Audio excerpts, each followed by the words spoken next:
సింగళూరు వెంకటేష్ గారు, ఒక అడ్వకేట్గా చెప్పండి సార్, నిజంగా ఈ ల్యాండ్ టైటిలింగ్ యాక్ట్ కానీ సమగ్ర భూ సర్వే కానీ ఒక చరిత్రాత్మక సంస్కరణగా దీన్ని చెప్పుకోవచ్చా? ముందుగా మీకు ప్యానెల్లో ఉన్నటువంటి సోదరులకి అలాగే సాక్షి వీక్షకులకు కూడా వెరీ గుడ్ ఈవినింగ్ అండి. Good evening sir. ఖచ్చితంగా ఈ యాక్ట్ని ఒక చారిత్రాత్మకమైనటువంటి డెవలప్మెంట్గా చూడాల్సినటువంటి ఒక ఆవశ్యకత ఉంది.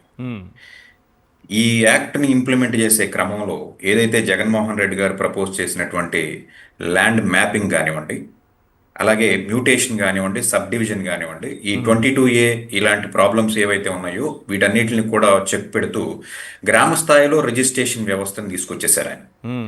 రియల్ టైం అలర్ట్స్ అని చెప్పేసి దానికి సంబంధించి మీ ల్యాండ్కి సంబంధించి ఏ విధమైనటువంటి మార్పులు చేర్పులు మీ యొక్క అసిస్టెన్స్ లేకుండా లేదంటే మీ యొక్క అంగీకారం లేకుండా రాత్రికి రాత్రే పేర్లు మార్చుకోవడం కానివ్వండి, 22Aలో కానివ్వండి, లేకపోతే ఇతర నిబంధనలకు విరుద్ధంగా ఏమన్నా ప్రవర్తించినట్లయితే మీకు ఒక అలర్ట్ ఇమీడియట్గా రైతుకి కానివ్వండి, ఆ స్థల యజమానులకు కానివ్వండి వచ్చే విధంగా ఆయన చేశారు. ఈ యొక్క ప్రాక్టీస్ వల్ల ఈ రాష్ట్రంలో ఉన్నటువంటి భూ దొంగలు ఎవరైతే ఉన్నారో వీళ్ళందరినీ కూడా బట్టలు ఒప్పదీసి రోడ్డు మీద నడిపెట్టేటువంటి ఒక కార్యక్రమాన్ని ప్రభుత్వం పూనుకుంది ఆ రోజున. ఎందుకంటే ఈ రోజు ఎవరిని అడిగినా కానీ జగన్మోహన్ రెడ్డి గారు మళ్ళీ అధికారంలోకి రావాలంటే ఈ రోజు కూడా నాతో ఎవరో అన్నారు, ఒక క్లయింట్ అన్నాడు, జగన్మోహన్ రెడ్డి గారు మళ్ళీ అధికారంలోకి రావాలంటే ఈ రైతు యొక్క రుణమాఫీ చేయాలి, రైతు యొక్క రుణమాఫీని ప్రకటిస్తే ఖచ్చితంగా ఆయన ఇప్పుడు ఉన్నటువంటి పరిస్థితుల్లో మళ్ళీ అధికారంలోకి వచ్చేటువంటి ఒక అవకాశం ఉంది. కానీ ఈ రుణమాఫీ డబ్బులు ఎవరి జేబులోకి వెళ్తున్నాయి అనేది సామాన్య రైతులకు తెలియదండి.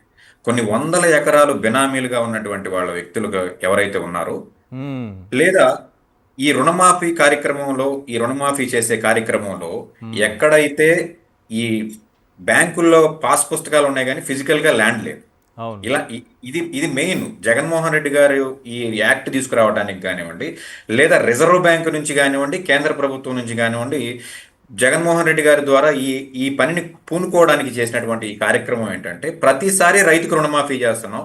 1,00,000 ఎకరాలకు రుణమాఫీ చేస్తే అక్కడ సుమారుగా 70,000 మాత్రమే ఉంటుంది. మిగతా 30,000 ఈ ల్యాండ్ లార్డ్స్ ఎవరైతే ఉన్నారో, ఈ బెనామీలు ఎవరైతే ఉన్నారో వీళ్ళ పాకెట్స్లోకి వెళ్ళిపోతుంది ప్రభుత్వ సొమ్ము. కాబట్టి 100 ఏళ్ల చరిత్రలో ఎప్పుడూ జరగని విధంగా ఒక రీసర్వే చేయాలి. రీసర్వే చేస్తే ఏం చేస్తారు సార్, రీసర్వేలో కూడా ఏదైనా మ్యానిపులేషన్ చేయొచ్చు కదా అనేటువంటి ఒక కార్యక్రమంలో ఈయన మల్టిపుల్ ఆప్షన్స్ తీసుకున్నాడు. ఫిజికల్ రికార్డ్స్, డిజిటల్ రికార్డ్స్ ఏకకాలంలో చేసేటువంటి ఒక కార్యక్రమాన్ని చేసుకున్నటువంటి పరిస్థితి.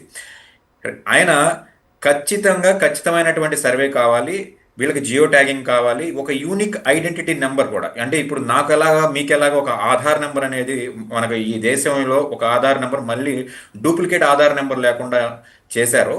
అవును, ఆ పొలాలకి కూడా యూనిక్ ఆధార్ నెంబర్ లాంటి ఒక కార్యక్రమాన్ని తీసుకొచ్చారు. అవును, ఈ ఫీజిబిలిటీతో కొంతమంది భూస్వాములకు బెంబేలెత్తింది.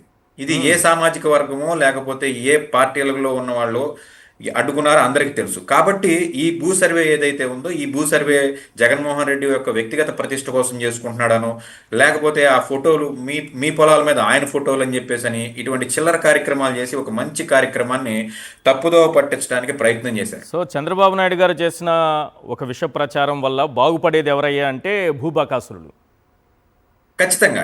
ఖచ్చితంగా ఎందుకనంటే రియల్ టైంలో ఉండవలసినటువంటి ఒక పొలం లేదా స్థలం అక్కడ లేదు, కానీ బ్యాంకులో లోన్లు ఉన్నాయి.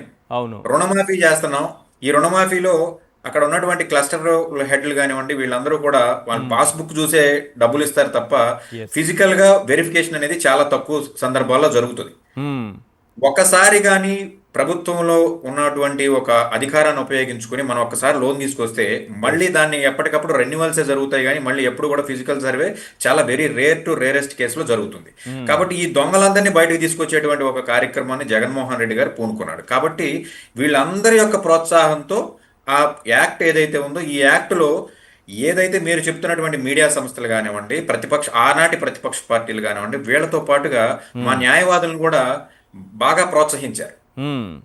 మా న్యాయవాదులు కూడా ఈ భూ హక్కు చట్టం ఏదైతే ఉందో ఈ చట్టాన్ని రద్దు చేయాలి, ఈ చట్టం రాజ్యాంగ హక్కుకి విరుద్ధంగా ఉంది, జగన్మోహన్ రెడ్డి గారికి ఈ చట్టాన్ని చేసే అధికారం లేదు అని చెప్పేసి న్యాయవాదులు కొన్ని నెలలుగా అంటే వివాదాలు లేకుండా ఎవరి యజమానులైతే వాళ్ళకి వాళ్ళ భూమి దక్కుతుంది, వివాదాలకు తావు లేకుండా అవుతుంది. భవిష్యత్తులో లాయర్లకి ఇబ్బంది, వాళ్ళకి ఇట్లాంటి కేసులు ఏవి భవిష్యత్తులో కాదు సార్, ఈ యాక్ట్ ఇంప్లిమెంట్ అయితే సివిల్ కోర్టు జ్యూరిస్డిక్షన్ పూర్తిగా కట్టాలైపోతుంది. సివిల్ కోర్టు ఇటువైపు ఏదైతే నుంచి అటువంటి appellate లాయర్లు కూడా jurisdiction మాత్రమే రెచ్చగొట్టారన్నమాట. ఉంటుంది. Yes sir, కోర్టులతో పని లేదు. కానీ సార్ పేదవాడు ఎవరైతే మోసగించబడిన వాడు సివిల్ కోర్టుకు రావాల్సినటువంటి పని లేదు. కరెక్ట్. కేవలం అప్పీల్ కోర్టు మాత్రమే జ్యూరిస్డిక్షన్ ఉంటుంది.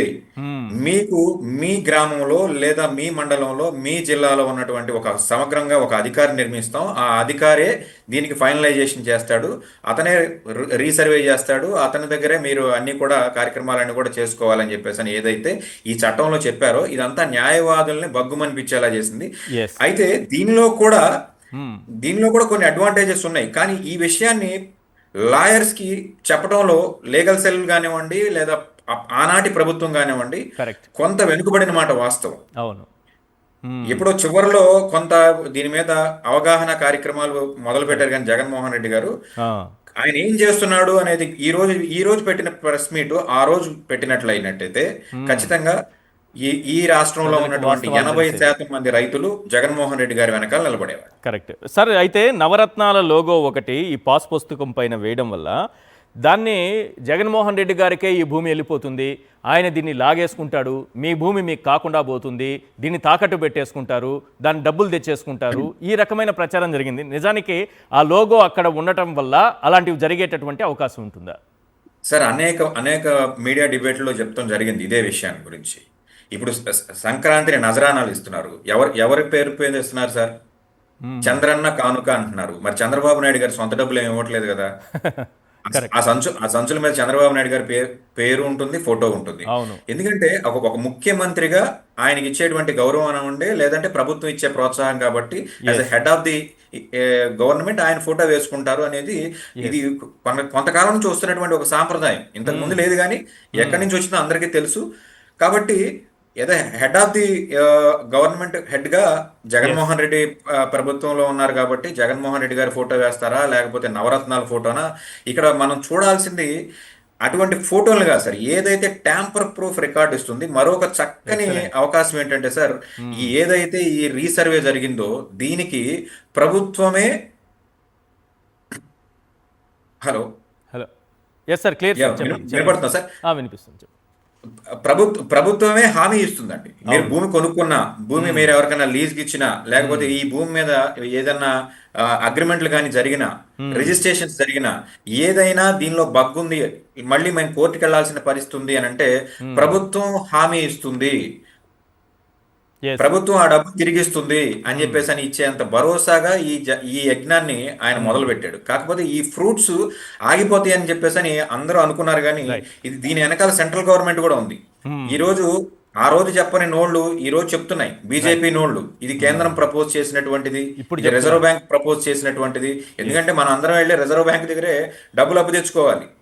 ఏది కావాలని అక్కడ రీజన్ చెప్పాలి. మేము రైతు రుణమాఫీ చేయడానికో, లేదా ఎరువులకో, లేకపోతే విత్తనాలకో రైతులకి సబ్సిడీ ఇవ్వడానికి ఈ అమౌంట్ కావాలి అని చెప్పేసి చెప్పినప్పుడు వాళ్ళకి రికార్డు అడుగుతారు కదా. అవును సార్. ఆ రికార్డు కోసం ఖచ్చితంగా సర్వే కావాల్సిందే అని చెప్పేసి అని కేంద్ర ప్రభుత్వం కానివ్వండి, మిగతా ఇన్స్టిట్యూషన్స్ కానివ్వండి, బ్యాంకులు మోసపోతున్నాయి సార్. యాక్చువల్ గా బ్యాంకర్స్ మోసపోతున్నారు.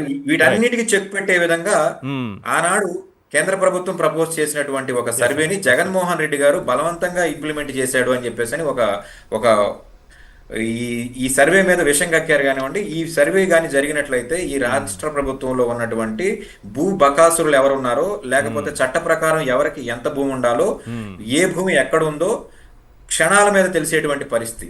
రైట్.